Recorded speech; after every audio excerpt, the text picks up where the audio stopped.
একদিন আল্লাহর নবী সরকারে দো আলম নবীর আদর্শ কেমন, চরিত্র কেমন শোনেন। তার চরিত্রটা কেমন। আনাস রাদিয়াল্লাহু তাআলা আনহু 8 বছরের শিশু বালক, 8 থেকে 8.5 বছরের বালক নবীজির খেদমতে আসছেন। সুবহানাল্লাহ বলেন। কত বয়স, কত? 8 থেকে 8.5, ছোট্ট এই বাচ্চাটা আল্লাহ রসুলের খেদমতে আসছেন। আল্লাহ রসুল যা বলে তাই করে। আল্লাহ রসুল যাহা আদেশ করে আনাস তা করে। একদিন আনাসকে বলতেছে, এই আনাস অমুক জিনিসটা নিয়ে আসো। আনাস রাদিয়াল্লাহু তাআলা আনহু ছোট্ট শিশু দৌড়ায় গেলেন, নবীজি আদেশ করছে সেই জিনিসটা আনার জন্য। কিন্তু দীর্ঘ সময় হয়ে যায়, লম্বা সময় পার হয়ে যায়, কিন্তু আনাস আর ফিরে আসে না। কারণ আনাস ছোট মানুষ।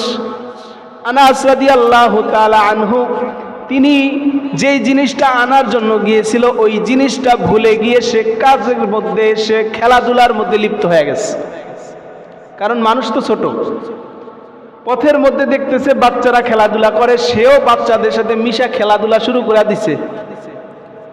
আল্লাহ রসুল সাল্লাল্লাহু আলাইহি ওয়াসাল্লাম দীর্ঘ সময় হয়ে যায় কিন্তু কোনো খবর নাই। তিনি বের হয়ে গেলেন, আনাস কোথায়, আনাস কোথায়?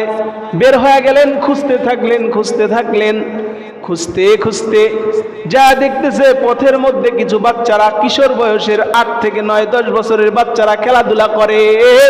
সেই খেলাধুলার মাঝখানেও আনাস আছে। সুবহানাল্লাহ বলেন।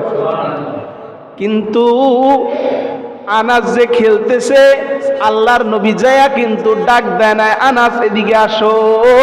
আল্লাহ রসুল যায়া আনাস খেলতেছে আর খেলার পাশে দাঁড়ায় দাঁড়ায় খেলা দেখতেছে। সুবহানাল্লাহ।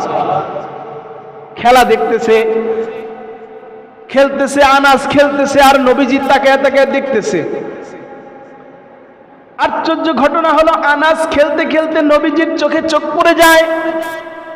চোখ পড়ার সাথে সাথে নবীজির কাছে ছুটে আসছে, কলিজাটা গলার কাছে চলে আসছে আনাসের। কারণ নবীজি যে আদেশ করছিল তা না কইরা সে খেলতেছে।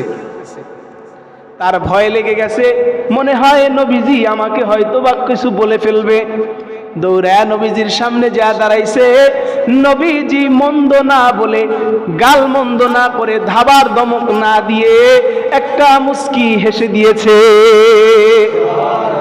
আনাস বলেন, আমার জীবনের ওই হাসিটার শাসনটা আমার জীবনের আগ মুহূর্ত পর্যন্ত, মৃত্যুর আগ দিন পর্যন্ত মনে ছিল। সুবহানাল্লাহ। ওই হাসির যে মুস্কি হাসির যে আমাকে যে ধমক দিয়ে হাসি দিয়েছে, একটা মুস্কি হাসি দিয়েছে, এই হাসিটা আমার মৃত্যুর আগ দিন পর্যন্ত মনে ছিল। সুবহানাল্লাহ। এবং কি আমি 18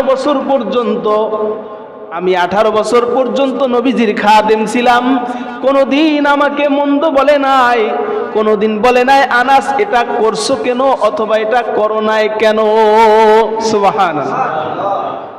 কেমন নবী ছিলেন তিনি! বাচ্চাদের কাছে, ছোট শিশুদের কাছেও যেমন রহমত, কিশোর বয়সী, যুবক বয়সী, বৃদ্ধ বয়সী সবার কাছে রহমত। সুবহানাল্লাহ।